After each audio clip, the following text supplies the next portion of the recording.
Alright, so you started by double clicking the iExplore shortcut. That fires this up. This says go ahead and plug in your device.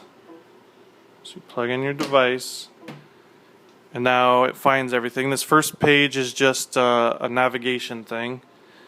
You could close that window that says autoplay. So this is just for navigating, so we don't really care about this. But over on the left nav bar is going to be at the top something called backup. And you click that once, and it should go ahead and do a backup. And if you just recently did one, it'll happen really quick like it just did. Shows up and disappears. If it's been a while, that step might take a little longer. And you might also get that warning message saying it might overwrite your old iTunes thing. You just tell it just go ahead and make a backup.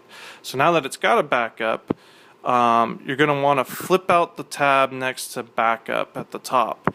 The one that you did just click to do a backup. So now this is showing you everything that it's got backups of, including your messages, which we care about now. So when you click on messages, give it a minute, and it takes a while sometimes to show your messages. And sometimes on the right, it doesn't show the text, and I found that if you click one of the contacts on the left, it'll sometimes refresh the contacts on the right. So go ahead and select one on the left. Now with one selected, you could choose at the top here to export just that message, and then it'll give us the choice of exporting as a PDF, as a CSV, or as a text file. PDFs are probably the best because they include images and all kinds of stuff like that. And now it asked you where you wanted to put it.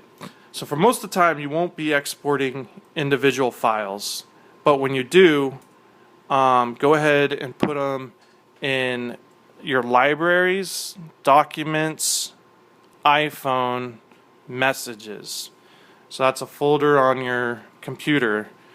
It defaulted to that folder because that's the folder that we recently saved it to. But we also created other folders for like contacts and photos. So we're doing messages, so we're putting them in the messages. And I would say you would only use this when you're like, oh, Steve just sent me a text message. I need to do a backup of this because I'm going to send it to the union guy. And you wanted that file right there, right? Mm-hmm. So you would just go ahead and save this individual file right where you knew where it was.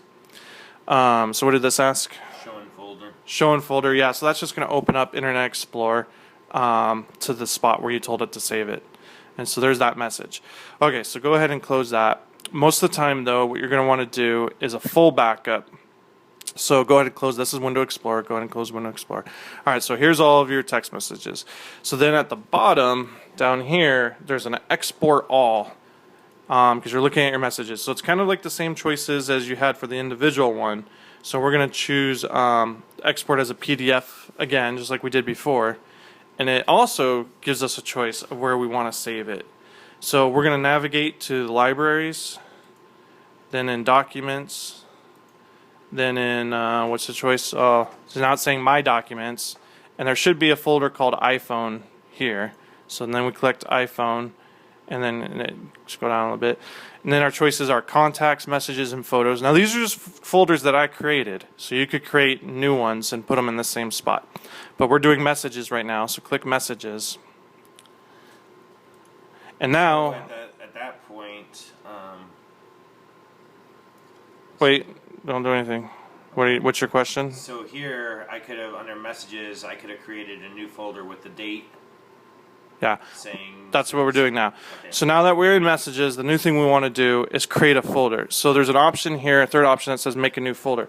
It's going to make that new folder wherever you had navigated to.